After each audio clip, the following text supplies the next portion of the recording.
எவ்வளோ கோடி வச்சுருந்தாலும் உன்ன மாதிரி மனசு வராது, நல்ல மனசுமா அவங்களுக்கு அப்படி நிறைய பேர் வாழ்த்துறாங்க. தூய்மை பணியின் போது சாலையில் கிடந்த 45 லட்சம் மதிப்புள்ள நகைகளை போலீஸ் நிலையத்தில் ஒப்படைத்து தனது நேர்மையினால் அனைவரின் கவனத்தையும் ஈர்த்திருக்கிறார் பத்மா. தயிர் சாதம் அந்த மாதிரி தருவாங்க, அது ஐஸ் பாக்ஸ் மாதிரி இருந்தது. சரி சாப்பாடு தான் இருக்கும், நம்ம வீட்டில் போய் சாப்பிட்டுக்கலாம் அப்படின்னு எடுத்து எல்லாமே பையில் வச்சுட்டு நான் ஆட்டோ பிடிச்சி போகும்போது பாக்ஸ் ஆட்டோவில் சாப்பிட்ற பழக்கம் உண்டு எனக்கு.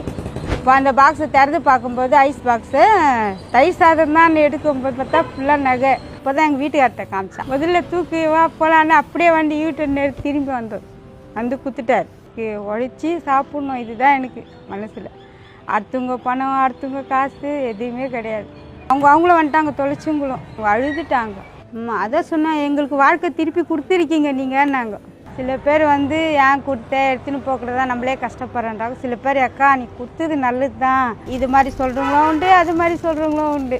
கடிச்சா கொடுத்துட்டு போகிறோம். நான் அப்படி தான். இப்போ ரொம்ப நல்லா கவனிக்கிறாங்க. ஃபஸ்ட்டு நான் யார்கிட்டும் பேசவும் மாட்டேன், இப்போ தான் எல்லோரும் மூஞ்சி பார்த்து பேசுகிறாங்க. பத்மா எங்கள் sincere worker, very good girl. இது வரைக்கும் அந்த மாதிரி பார்த்ததில்லை.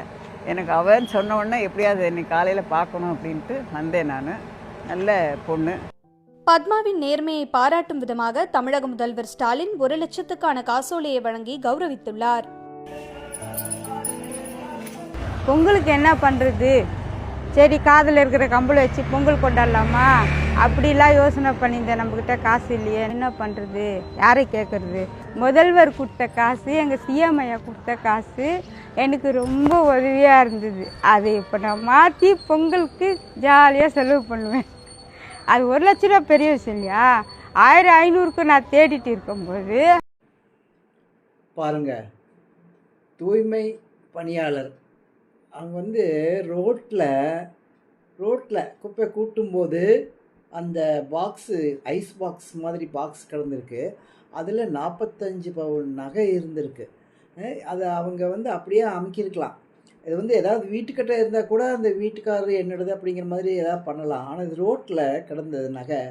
இப்போது இருக்கிற விலைக்கு அவங்க 45 பவுன் அந்த எப்படி அப்படியே அமுக்கியிருக்கலாம்.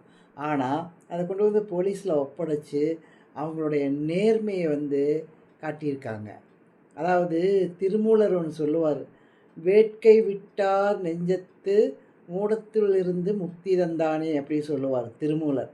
அது மாதிரி ஆசை விட்டவங்களுடைய நெஞ்சத்தில் தான் ஆண்டவர் இருக்காருன்னு சொல்கிறார். அது மாதிரி இந்த அம்மா கொண்டு போய் அதை கொடுத்துருக்காங்க. அதுக்கப்புறம் அவங்க வந்து கவர்மெண்ட்லேருந்து 1 lakhs பணம் கொடுத்துருக்காங்க. அப்புறம் அங்கே இருக்கிறவங்க எல்லாருமே சேர்ந்து நிறைய அவங்களுக்கு இப்போ கிஃப்ட்டு கொடுத்துட்ருக்காங்க. அதாவது நேர்மையாக இருந்தால் ஆண்டவர் எப்படி துணை வருவார், வசதிகள் ஆட்டோமேட்டிக்காக வந்து சேரும் அப்படிங்கிறதுக்கு இது ஒரு நல்ல உதாரணம். இதே மாதிரி எல்லா மக்களும் நேர்மையாகவும் ஆசைப்படாமலும் இருந்தாலே ஆனந்தமான வாழ்வு வாழலாம்.